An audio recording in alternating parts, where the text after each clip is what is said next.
Hello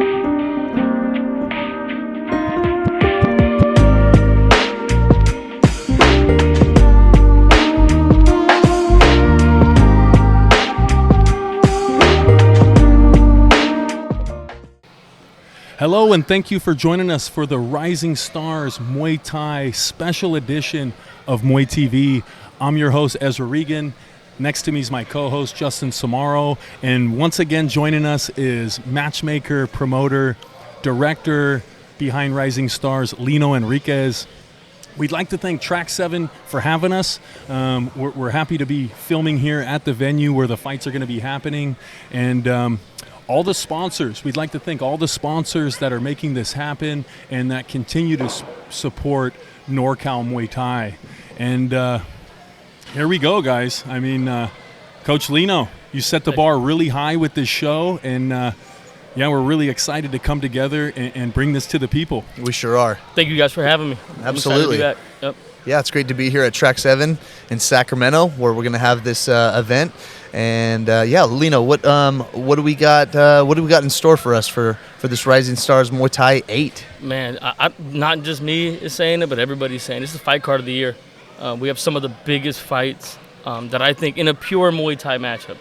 You know, other promotions they have hybrid cards, kickboxing matchups, but full rules Muay Thai. This is the biggest fight card of the year. Yeah, there's some exciting fights coming up. A lot of really good rematches, and then yeah. These title fights are going to be what you want to see in amateur Muay Thai. How do we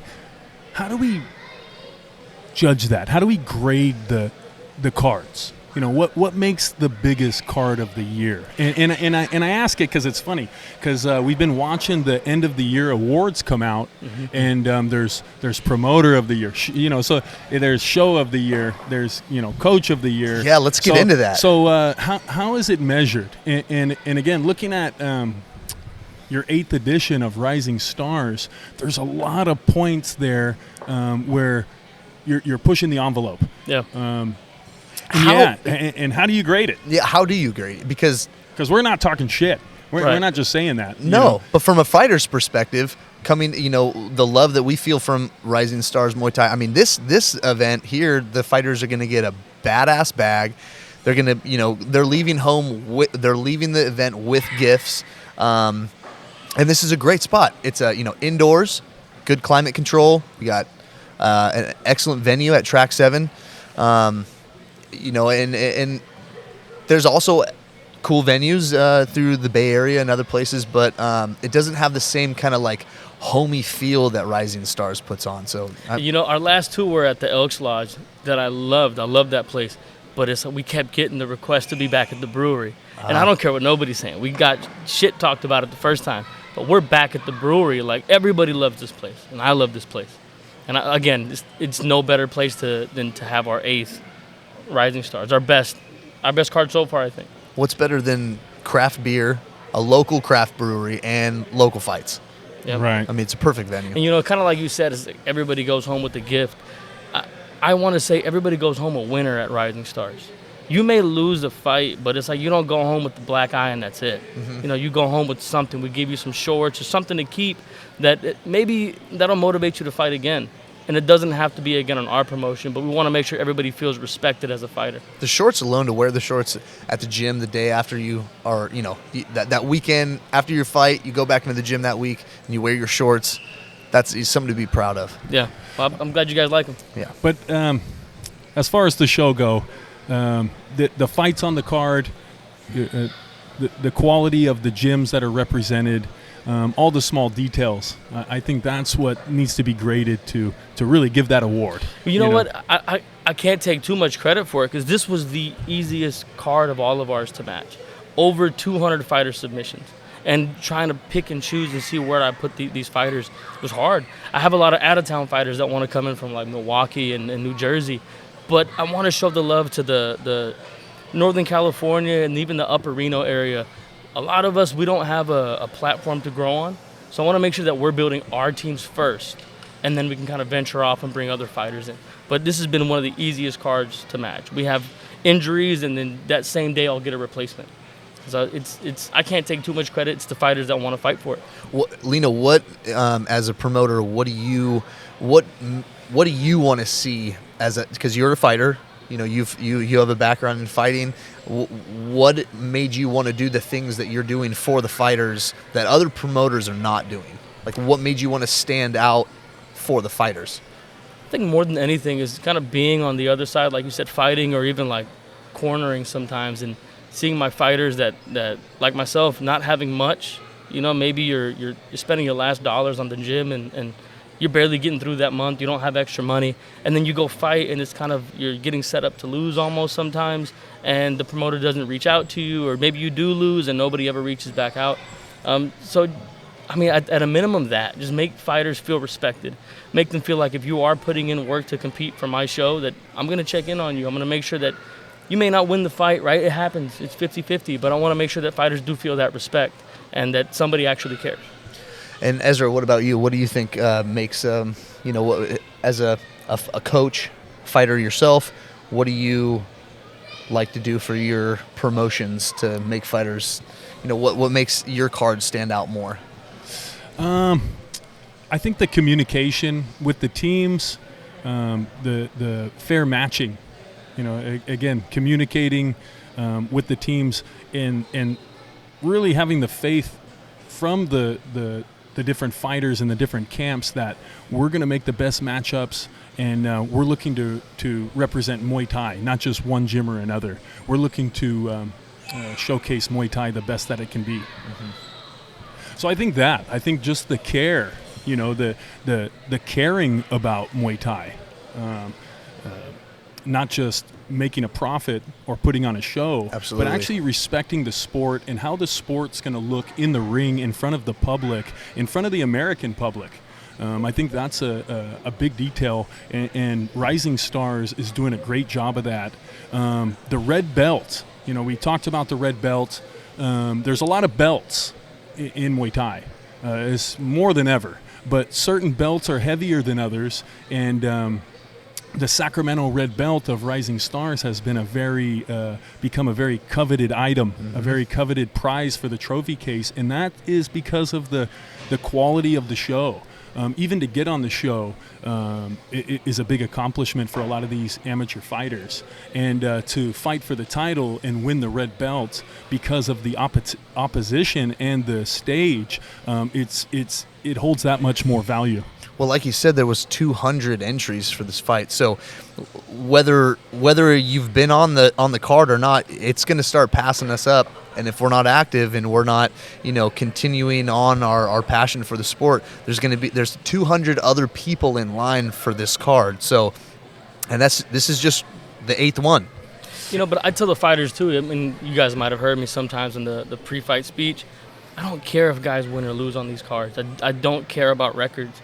If they're presenting Muay Thai, if they're respecting Muay Thai, if they're fighting with our style, I'll always have them back. I don't give a fuck about records. Mm-hmm. Too many promotions want to build the biggest, the baddest, and then they don't give a chance to these new guys to go from development league into amateurs. And I want to make sure that we always give somebody a chance. So yes, we have 200 people trying to get on these cards, but I'm always going to give someone a chance if they represent Muay Thai and they show respect. Well, it shows you're doing the research on these guys too, and their coaches and their clubs, because with those many entries, as we all know, people in business, you're going to get a lot of people knocking at your door, but the ones you want are the quality opponents and fighters. I'm in contact with a lot of the American, well, even some international Muay Thai community, and I hear from the gyms around the country, in especially the West Coast, and they're ready to come here. Yeah. They see the Muay Thai culture, mm-hmm, and it's undeniable. That's a really important detail, is they know the Muay Thai. It's not just fighting, it's the art of Muay Thai, and that's being represented really strong. Also, the pool of fighters. We're always excited when we get to fight a Muay Thai camp and a Muay Thai fighter, and that's, mm-hmm, happening a lot on these shows up here in Northern California. I get a lot of pros that hit me up that ask if we have pro fights, and we've talked about this before. It's like I could easily do a pro-am show, and that was the idea by number 10, do a pro-am show. But the more we look at the kind of like the lay of the land, there's not enough pros to build. I don't want to just say we're having a pro fight and then just connect two guys. I want it to be built from Rising Stars. I want these guys that have built a platform here, then go pro and fight on our show. That's cool. Because it's proven. Yeah. You know, I don't want to just bring a guy and say, hey, who wants to fight this guy? Right. And then pay a fucking shitty purse. Well, Nah. I mean, there's not doing that. even that many opportunities for these guys to fight pro anyways, whether Right. unless they're going to go to another country or, I mean, that's really it. That's a whole. We've already been into that, right? Yeah. We've been into that Yeah. discussion several times. That's on the last podcast. Yeah. Check that one out. But look at this, though, you know, and I see a lot of these guys on Rising Stars doing it, and I'm grateful for that they're looking at it as a platform, not a promotion.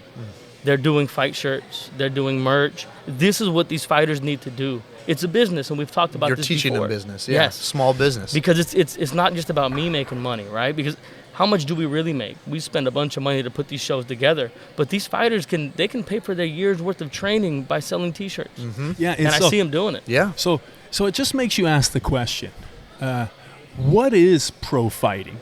What makes you a professional? Because I mean, obviously you're getting a purse from the promotion, but you have to get medicals. Right. That makes you a pro. Well, that's the fucked up part is Pro- you're negative.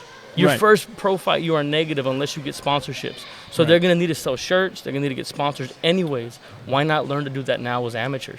So the money's being made, and we talked about it. Our A-class amateurs are professionals. They're not having to get the extensive medicals, but they're all generating money because of the merchandise sales and these kind of things and sponsors. But also, it's what makes it a pro, the level of the fighting. And we're going to talk about the matchups on the next card. But, you know, you look at the cards around the country and in the matchups and the level of Muay Thai skill. And your main events on this card, this is going to be Pro level. Well, yeah. pro level. Not only that, but some of the most skilled out of pro or amateur, some of the most skilled fighters in the country, pro or amateur. You know, and they're all from this area. Yeah, and these Like NorCal yeah. and Upper Reno, they're all from this area. Yeah, I mean, that just speaks for itself, Yeah. right? The potent pool here. So it kind of begs the question. It's like, why didn't we have a platform before? Why did it take Rising Stars to do it? And we've seen other people try to come in and then do it after us, but why didn't they do it before? If we see the explosion now, why did it take so long?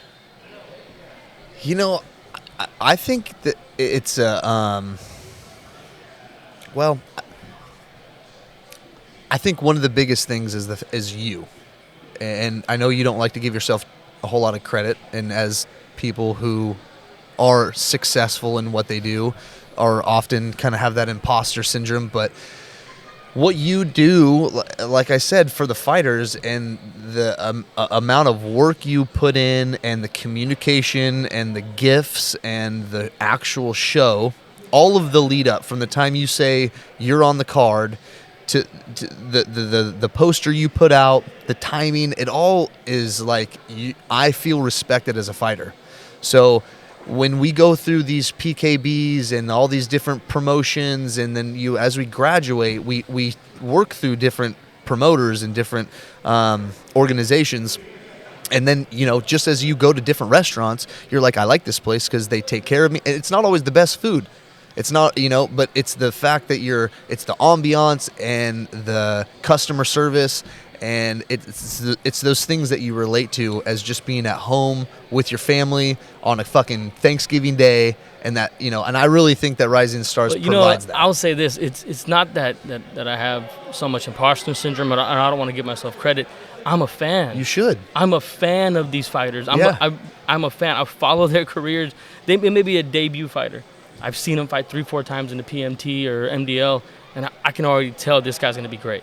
And then after they fight on our show, I will follow them, even if they fight on different promotions. I'm just a fan, so it's hard for me to think that I'm this big boss guy. Like, I'm just a fan of these fighters. Well, maybe because you're a coach and you're at these events from start to finish, and you're building these people up, and, you know, the same as you know, you guys are in this sport from ground level, and you're not just a promoter. You're not just selling tickets and selling a promotion. You actually are with these people, building them up, and you know their family, you know their mom and dads, you know, you have multiple kids, you have teenagers, you have adults. Maybe that's why. Maybe. I love it. I think it's more than one thing.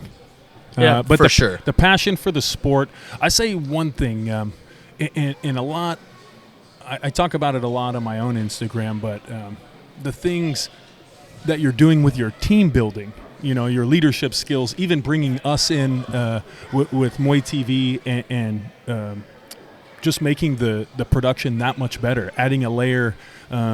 It's the whole connectivity thing. It's the whole team building thing. Yeah. And that's a skill. It's not just the boxing skill, but that's a business skill. That's a leadership skill. Mm-hmm. But you know this as a coach too. It's like you're kind of like a maestro. When you have enough fighters out, you can't hold pads for everyone every day. So you're just kind of putting people in the right place, and you're a maestro. And I look at myself that way too. It's like I don't have to be the best at everything, but putting the right people in the right place. It works. Most Shout out definitely. to Chris. Yeah, Definitely. And that's what really it takes, right? Yeah. I mean, I was a control freak when I was younger, and man, that'll tire you out. You can only do so much as an individual. You need a team. Yep. You need the team, and man, if you got a talented team that's passionate, there you You'll go. places. There you go. Well, let's talk about some of these fights. Yeah, let's get into it. Let's get into Lino. Where do you want to start with these fights? Or do you want to start from the bottom up, or go from the top down? What do you want to do? Man, We we just talked about that earlier off camera. It's like I don't even know where to start because it was so hard finding the fight order. We always put our title fights, when it comes to a daytime event, in the middle. I didn't know where to put these fighters. Some of these guys are even though you may have never seen a fight, I know it's going to be a great fight. Let's start at the top. Okay. Yeah, let's start at the top. Let's get right Title into fights. it. Yeah. Title Yes. fight. At the top, of course, Coach Ezra, you have your fighter, Tyler Lloyd. He hasn't competed here locally in years. He's always been one of my favorites to watch. I think I sparred him a long time ago, the day I sparred with Krevy, and I knew he had something. I don't think he had amateur fights back then. But, man, I'm so excited to have him back on the card, and he's fighting our champion, Keelan. Keelan, he beat one of my boys for the title. So I know him very well as well, and that's the best fight of the year. I'm not just saying that as the promoter of the show. That is the biggest fight of the year. We have the IKF national belt on it, the Rising Stars belt on it. And honestly, these other promotions or whatever should be hitting me up. They should throw their belts on it too. Yeah. This is the biggest fight in America. I'm really excited about that. Let's chat about that one a bit. So we got Keelan. Keelan's been a very active fighter in the Northern California area for the past, I'd say, probably longer than this, but since I've been around 3 years, I've been seeing him kind of, when I entered into the PKBs, I saw him doing some PKBs and coaching some people, and then ever since then he's kind of skyrocketed to where he's at now. And then Tyler has been a veteran in our gym at UFC Rockland since I've been there. He's been with Ezra for I think 10 Longer. long time, like Yeah. 13 something years or something, but he's been the guy at the gym. I don't want to go too much into it. We know him more, but he's been the scary guy. He's been the guy that everybody knows that he's gonna fucking walk through you. Doesn't matter how good you are. He shows up and he's been doing his thing and being a dad and whatnot. But he's back in the game, and he's really been putting in that work and effort. And he is a scary motherfucker. So I'm really stoked to look at these two guys fight. But that's Keelan too. Like that, he fought one of our guys. We ended up having a draw with him once, and the second fight, we fell short. And he got that much better, and within like 4 or 5 months, He's on pushing. He's doing really well. Active. So, Coach, talk about that. What do you think? So this fight is a long time coming. And as far as Tyler's concerned, me and Tyler have been together for 15 years.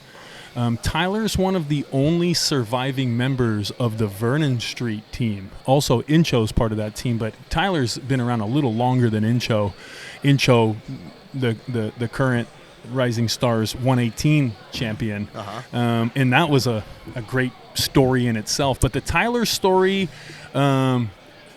is an awesome one. We lost the corner. We closed it down. He came back from that. We went through COVID. He didn't fight for 5 years. And then last year I had a plan. A multi-level plan. And I got the partners behind it, and we got Tyler active. I took him to Arizona. He won the USMTO. And it was amazing to watch. We didn't know what he was going to do because he had been inactive for so long, and then he just put on a show. He had the whole place in awe, kind of silent at times. No ring rust. Yeah, it was interesting to watch his approach. Again, after 5 years, you're definitely a different man, and Tyler's been through a lot in the last 5 years. So we're all fans of Tyler's. I'm responsible. I get to say that I born him into the sport, and I love that. But yeah, he's really one of the most talented boxers that we've seen come out. He's like, we call him Baby Buakaw. He's just such a natural genetic Thai boxer. So we're really excited, and it took a lot to get here. And we thought it was over. And then this year we came back, we put it all together, and now we're here. He got his ranking back, and then the timing was right. And it wasn't just like we're from Sacramento and I'm friends with Lino and he's going to give him the shot. Tyler is definitely in that ranking. And that's what makes this fight of the year. Is because these are the legit top-ranked guys in the country, and they just happen to be from here. Right. And that's the funny part. Like, it's no favoritism at all, because if my guy would have beat Keelan, he'd be fighting Tyler. No, and I love that. And we'd be here having this podcast about to fight each other. No, and I love that about you, is because you're very fair. You're a martial artist, so it's all about sportsmanship and gameness. There's no tampering with it. And let the best man win. I mean, we're really looking forward to this fight. It's for the 2 straps, and these are the legit belts. Like, they weigh a lot because they're the real ones, and yeah, we're really honored, and yeah, thank you. We're so thankful that Rising Stars is here. To even have this, because for a long time we didn't have this. Tyler was going to quit because we couldn't get any fights. I tried to send Tyler to Thailand to fight because there was no fights. He didn't want to fight there. He wants to fight here. This fight was booked for Rising Stars 2 back 2022, December 10th, I believe. And then Keelan got an injury, or I think he was sick, and I put the name out there, and nobody wanted to fight Tyler. And so then it was a long time coming, trying to get him back. I know we all took some time off. It was after COVID, but I think the commission was in some funk or something. Then we tried to make that one, but then obviously my guy fought Keelan, and we wanted that one back. And it's happening. And I spoke to Keelan last weekend at the MDL. He's super excited. Yeah. Shout out to him. This is a big fight for him. Yeah. Well, he wants it. So this win for him would be it'd be major. That's how we all feel. It's a real honor to be involved. Just to even when these guys come out with the posters or any kind of content, it's like, man, that's us. Keelan's content. And you don't know how many years I went without doing a main event. And now we're doing 3 in a row to finish off the year. We did the Berto, we're doing the Tyler, and then we got Berto again. But this is a long time, a lot of obstacles to get here, and we're going to enjoy it. Hell yeah. All right, so what's next? Man, fucking Sacramento's favorite fighters. We got Cy Hansen defending his 160-pound title versus David Sali, the 165-pound champ, coming down. And it's funny because he put this in my ear, not against Cy, no disrespect. I think he ended up making 163 pounds. He weighed in under, and he was like, Lino, next time I'm going 160. And then I didn't think anything about it. And then when his coach sent him in before this matchup, I'm like, 160 size right there. I threw it out there, and everybody was like, yep, thumbs up, all around. That's a badass fucking fight. Oh, yeah, when you matched that, I was like, holy shit. And I didn't even think of that. That one was booked before Keelan versus Tyler. So that was going to be the main. And I'm not saying, we do them in the middle, so it's not like a main event. But that was supposed to be the biggest fight. So our co-main event, it could be a main event anywhere. Yes, right. Yes. That's a huge fight. That could be fight of the year. And before we booked Tyler to fight, you even asked me, you were like, let me call that fight. Yes. So I think now you can't. I'll be calling these fights with Billy. Yeah. Shout out to Billy Brand. But that's a huge fight, man. That's a huge fight. We've seen. I mean, I love watching both of these fighters. They're such legends in Sacramento. Why? So what about Cy? What do we know about Cy Hansen? He's got 20 he's a fights. Zombie. What don't we know about him? He walks forward.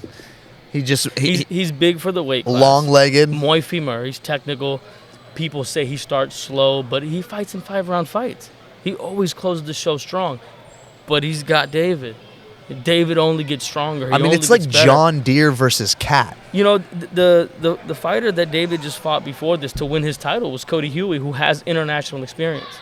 And David has never looked better. Coming off an injury, it's a crazy matchup. Two American tractors versus So each Cy other. Hansen, the road warrior, and he's the gunslinger now, Yeah. but I always called him the road warrior. When I first learned to him, I believe he was training out of Stockton. Yeah. I forget his old gym, but he used to just travel and fight anyone. And he's been one of the most dominant fighters in the country for a few years. At that weight, I would say he's the guy in Yeah. the whole country at that 160. And I told him he could be putting on a great show at Max Muay Thai or Raja at that weight. You know, he'd be right in there with those guys. But yeah, great power fighter. Also, how do we rank Cy? You know, Cy's not doing all the international shows overseas and that, but we saw him on your card back-to-back fight and defeat internationally experienced and ranked fighter. Yeah. Mm-hmm. Yep. And that was a great fight. That main event was a great fight. You know, like. Both of those matches, those were top level you know, matches. And that's one. Shout out to Ray. Like, Yeah. that's one I want to see again. Yes, I can watch those guys fight every day. the Cy Ray Valetti fight and rematch, top level stuff Yeah. in the country, No doubt. And Shout out to just, you because you made that fight first early in January. Yes, Yeah. It was cool how that worked out. But top level and just 5-round pro level Yep. Muay Thai, and then again we got to see Cy against the IFMA champion. And Cy being able to take care of business. So that's how I'm ranking Cy, is the experience, and then he showed it against these international guys that are winning gold medals. But, you know, and then how do we rank David? Because Well- David fought at 72 or at 75 his highest. He's now coming down to a weight class I think is more proper for him. I don't know who's the stronger Well, fighter dude, in this. I mean, I remember him telling me like a few So- months, I don't know, probably a year ago. He's like, I don't even really know what I just come in and fight. I just, I don't really weigh in or cut weight. He weighs in, but he had no idea what cutting weight was, and now he's down to 160 fighting Cy. Yeah. So we know Dave. Dave used to come in and spar with the Thursday crew a little bit. They Yeah. need to get a little more work in, and I had some bigger guys. But Dave, he's an ex-rugby player, a grinder, a tractor, like you said. Yep. And Electrician. and would fight anyone of any weight class. Yeah. And then just a few months ago, before that last fight, he broke his jaw. Yep. He broke his jaw, and he had his jaw. I seen him here at Rising Stars, and he couldn't even talk to me. And then he comes back, his last fight to win the belt, he improved like. It was amazing to watch. I've never seen him look that good. Yeah. He was a off a puncher broken before, jaw. right? Now he's a kicker. He's kicking, and he's clinching, kind of like Yes. fighting I a loved little it. bit of the back foot against another internationally ranked medalist in Huey. Who was that? And- Huey? Yeah, yeah, my and God, I that was thought- such a good Man, fight. It's not like he was beating up just a Just a journeyman. guy. He Yeah, was no. beating one of our, He was a our veteran. American top guys. I seen Totally. Cody. Very- He won yeah. the 165 belt here, right here in Track 7, our RSMT5. Man, great knees, good clincher, and I thought that was going to be enough maybe to slow down at least David, and it didn't. And Well, you gotta realize that David is he's a all around blue collar American, just fucking badass. Like when But I so watched is him, Cy, too, but man. I know he is. He definitely is. But like, man, when you've seen David on the field, so I've watched him play rugby, just mowing over Samoans. you know, it's funny. Like, Like, what the both fuck? of these fights Yeah. we just talked This about, dude's- right? Tyler Keelan, Cy David. That was one of the biggest questions. We had the Q&A up. It's like, who do you got in those? And it's, I'm not promoting either one of them. You Sure. know, I'm just organizing the Oh, match. we're all just excited. And 100%. I'm telling you, I don't know. I have no idea. I don't know. None of us know. How Tyler can you Keelan, know? I have zero clue who's going to Yeah. win that fight. Cy and David, zero clue. I just know the fans are going to love it. That's why we do it. yeah, you know who's going to win? I'm excited. Muay Thai's going to win. Yes. You know, Yes. everyone's going to win. Sacramento's because- going to win. Yeah, these Muay Thai, the showcase of the Muay Thai skill. We're gonna light the within beam. matchup. And you know what? It takes two to tango. We're going to light the red beam. It takes two. and that's a weakness of a lot of fights is you got a superstar, but then who's he fighting? Yeah. It takes another good fighter to really bring the skills out, and that's what we're going to see. Yeah, what a way to close the year. Totally. All right, we got a couple of how many of the title fights do we have? 5 title fights. All right. 3 more. Three more. The rematch. The rematch. We got Ivette and Yes. Carissa. Oh yeah. The Bay Area Badass versus Cece. That was such a good fight. And I'm really excited to see that because I think, like, watching them both walk out, I fought on that card, and Yvette was just stone cold. Like, you could tell. Like, I mean, she's going for this fight, and she has that look to her. I'm after seeing, I can't remember the other girl's name, the doctor. Carissa. Carissa, she just seemed a little more timid, but as the fight went on, she was like, okay, I'm here. I got this. I'm surviving. And I'm hoping she comes in with that mindset of round 3 and 4 and 5 from the last fight and just comes in with that confidence level. Who did you guys have winning that fight? The first one. I had Yvette, and I called that fight. I remember. It was an interesting fight. Lino, I saw it. Carissa looked strong, and by the third round, I'm always watching fighters' body language, heart rate, breathing, skin color even. Especially as a cyclist, you can really start seeing fatigue kick in. And in about the third round, I saw Carissa redline. And then even after the minute break coming out, she was having a hard time in the 4th and 5th with the fatigue. And then Yvette is a little Sonic the Hedgehog. Right. Yeah, she didn't her stop. work rate, and she kept throwing that inside cutting kick, and she was landing like 3, 4, 5. Although they're not real high scoring, but when you score 5 in a row, the points started to add up. So then that's where it kind of... It starts to wear on that front foot. She danced away from it. Carissa did have like a burst of energy, I think, going into the 4th and 5th. She finished strong, I think. Yep. But I think body language, I called the fight with you, and I think I had Yvette winning that fight on body language. Yeah. Maybe watching it again, I might have changed my mind a little bit. It was closer maybe, but I thought Yvette did enough as well. I feel like Carissa had some really good counters, and Yvette was just doing her thing as coming forward and just putting that pressure and the amount of punches and kicks. And Carissa had to learn to counter off of that, and where she was definitely being pushed. I thought Carissa looked good. I think that it was like the quantity versus like quality. Well, so here's the thing is if no one's getting damaged, like if those shots aren't doing damage, then it becomes a work rate issue. Right. Sure. Also, it's a ring positioning issue and body language issue, like as far as the scoring goes. If it's very close, if there's no knockdowns happening or no bleeding and cutting from the blows, then that's what you're starting to look at is who has the higher volume, who has better balance, who has better body language. And the IKF loves that forward pressure. Right. There's no doubt about that. Yeah. Well, I think most American judges are going to always lean towards work rate. Right. Unless you can really break their body language, and I don't think it was judged wrong. No. I see the argument, Rob, I just think it's going to be a good rematch. Carissa's coach he really wanted the rematch. And I brought it up to Yvette. I told her every champ can rest the fight if they want to. And Yvette was like, nope, I want to fight. And then so I was like, well, this girl wants to fight you again. I don't care. We'll set it up.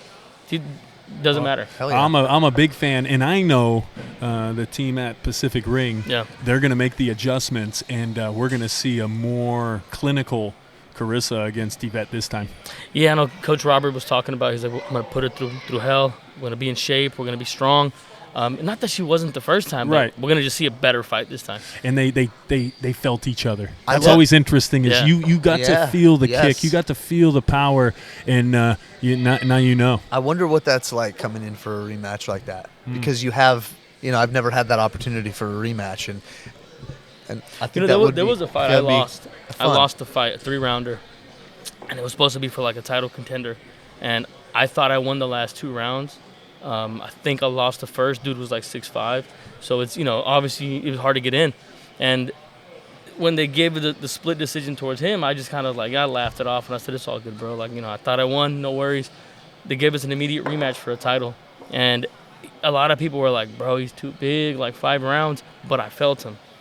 I knew what I could do against him for 5. I knew if I started the first round like I did round 3, I'm winning that fight. And I won every single round. I went 50 to 45. And again, it's like when sometimes people think the winner has the advantage, but the losers felt you. And they're even more motivated. Yeah, who really won?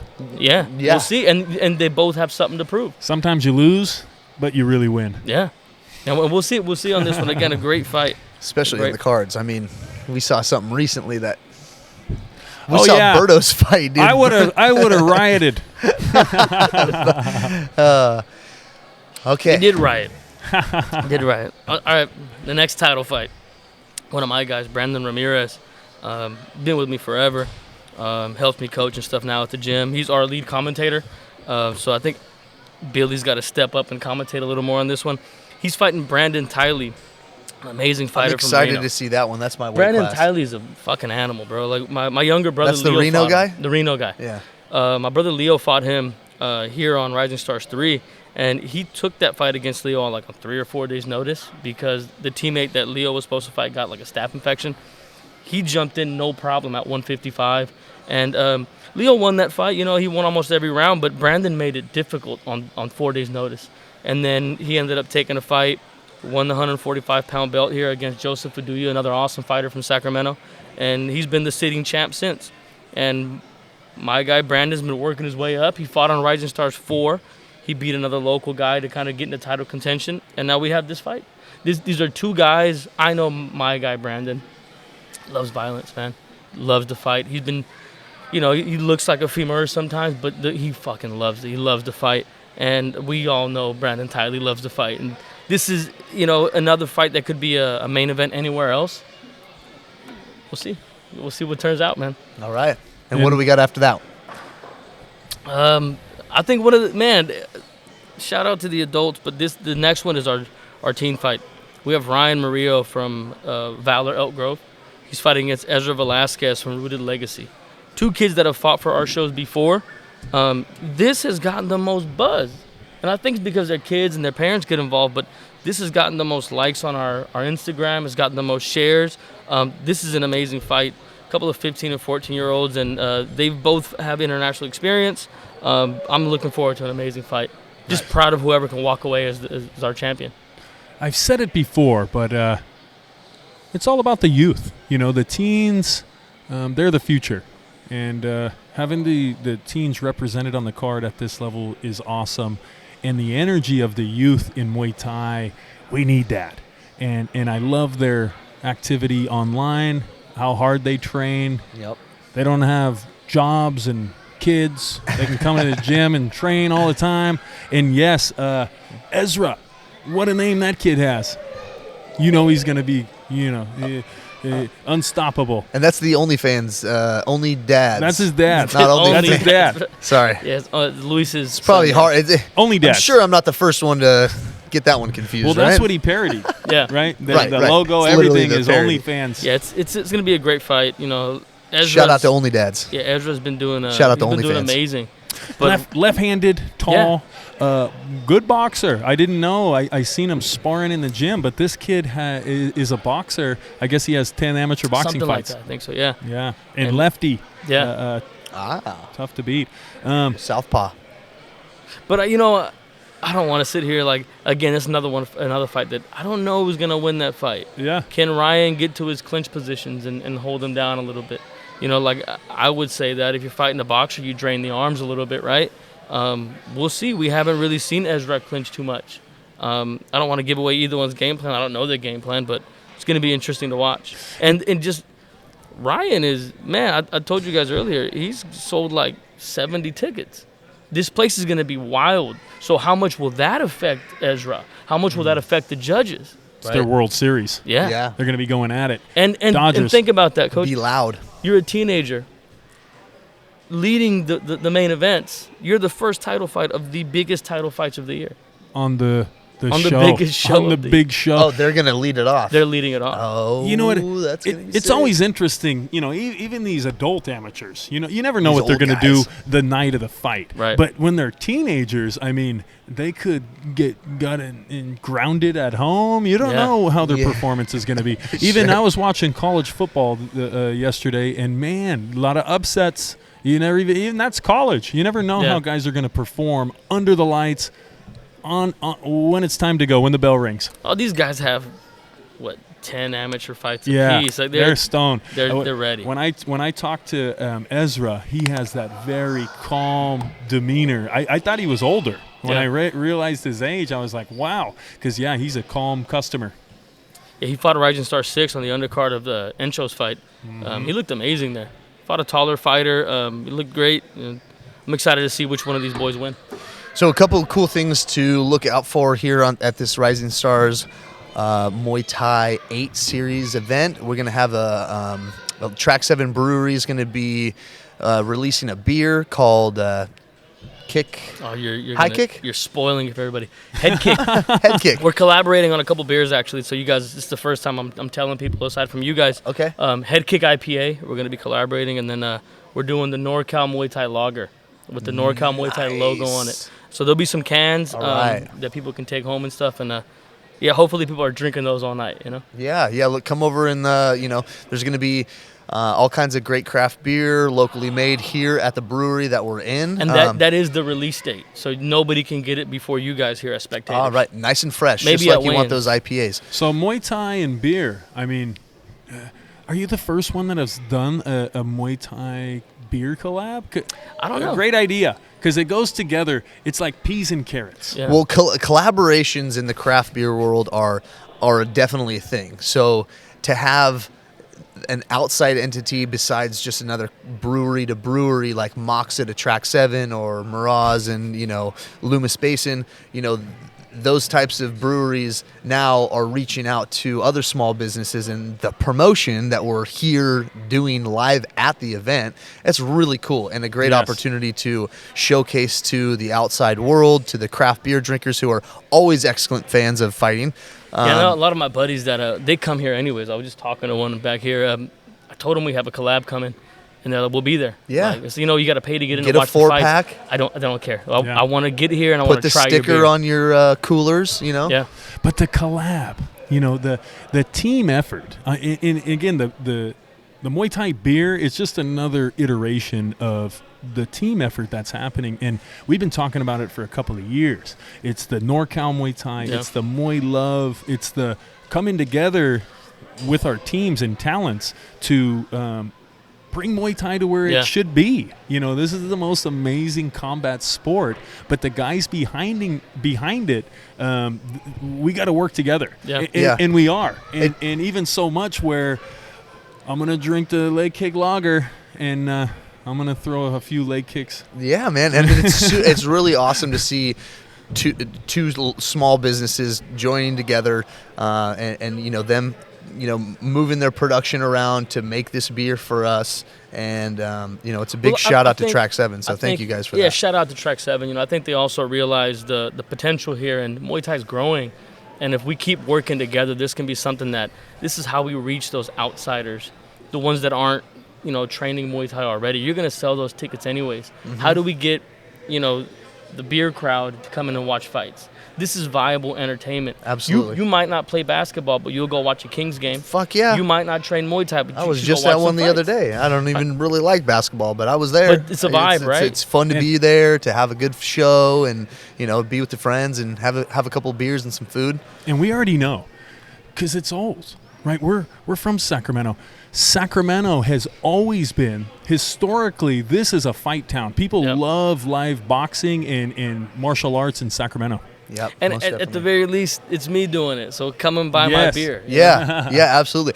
Come here, Sacramento, in Natomas on the 23rd of November on Saturday.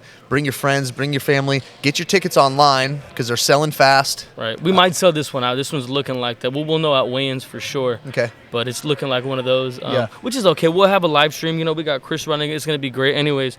But get those tickets early. Yeah, and we have the live stream too. So if you can't make it here to the event live, we'll have a pay-per-view live stream done by Muay TV production, and Chris is going to be running that whole production show. So support us. We'd love your support. And if you can't make it here, get the pay-per-view and support your fighters. And another treat too is the weigh-ins will be open to the public right here at Track 7. Oh, sweet! So we're doing live the weigh-ins, like like fighter UFC. face-off. Yep, Are we gonna have people talking shit on a camera? they can. If they want to. Maybe It's Muay not TV what will we be do, there. You know, it's not what we do, but yeah, we'll do it right here at the venue. So after this show, when's the next show?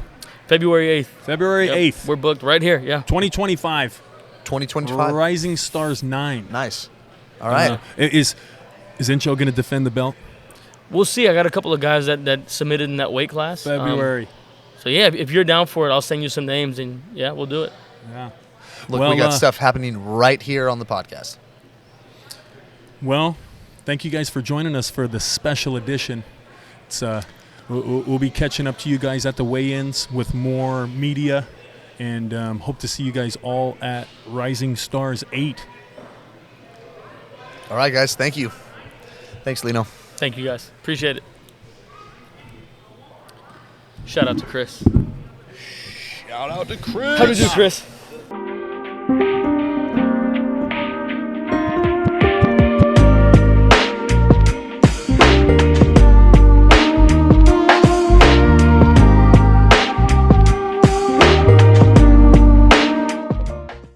I didn't like that. Let's redo it. That was the intro. Can we right? redo the intro? Oh, I got a piece of that. We did that one time where we had to do the intro all over. Who hit the golf ball through here? Was that Sal? They were trying to fucking get They were trying to hit the ball through. I was like, you guys are not